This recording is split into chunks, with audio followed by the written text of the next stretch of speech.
شادیوں میں لڑکیاں اور لڑکے جو ناچتے ہیں اس میں دیندار لوگ بھی شامل ہوتے ہیں، تو کیا یہ سب صحیح ہے؟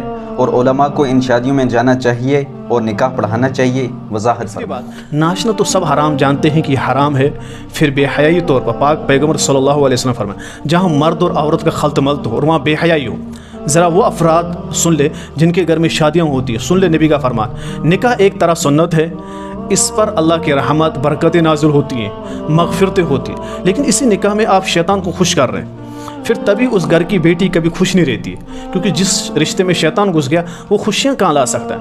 کیا کہا نبی پاک صلی اللہ علیہ وسلم نے؟ جہاں مرد اور عورت خلط ملط ہو بے حیائی طور پر، اس گھر پر اللہ کی لعنت برستی، اور یہ اس کا سب سے زیادہ ذمہ دار وہ ہے جس کے گھر میں شادی ہو۔ اس نے یہ بے حیائی کا سامان کیوں تیار کیا؟ لوگوں کو اس طور پر بلایا کہ لوگ ناچنے میں مجبور ہو گئے، پوری رات لوگ ناچتے ہیں، نمازیں گئی، کوئی پرواہ نہیں، اور ایسے موقع پر بھائی بھی نہیں سوچتا میری بہن اس کو پردہ دوں، دوپٹہ دوں، باپ سوچے بیٹی کو بیچنا دوپٹہ دو، اس کو گھر پہ رکھوں، رات کو وہاں نہ جائے، غیر مرد ہوں گے وہاں، اور پھر اللہ کی لعنت۔ اور یہی افراد یا تو مسجد کے ذمہ داران بھی ہوں گے بعد، یا یہ پہلے صف میں نماز پڑھیں گے، انہیں معلوم نہیں کہ ان کے اعمال ضائع ہو چکے ہیں۔ یاد رکھیے، بے حیائی جب عام ہوتی ہے، حضرت عائشہ صدیقہ رضی اللہ تعالیٰ سے فرمایا اللہ کا عذاب کب ہوتا ہے؟ کہ جب ناچ گانا عام ہو، اگر پریشانیاں ہیں، سکون ختم ہے، راحت ختم، اس کی وجہ ہم بے حیا ہو چکے ہیں۔ دو چیزیں۔ تیسرا مسئلہ آپ نے پوچھا علماء کے بارے میں۔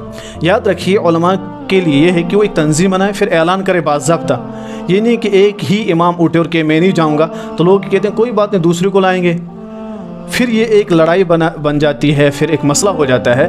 امام جو بھی آئے اس کے لیے ضروری کہ وہاں بیان کرے، وہ اپنا فریضہ انجام دے، مساجد میں ہر وقت بیان کرے کہ یہ جائز نہیں ہے۔ صرف علماء کے لیے جائز نہیں ہے، عوام بھی مسلمان ہے، ان کے لیے بھی جائز نہیں ہے۔ ہاں علماء کرام سب مل کر ایک اعلان کریں کہ ہم ان نکاحوں میں نہیں جائیں جہاں گانا بجانا ڈھول بجانا ہو، ہم نہیں جائیں گے، وہ بائیکاٹ کریں تاکہ ایسے بندوں کا نکاح نہ پڑھایا جائے، پھر ان کی شادیاں ہی نہ ہو۔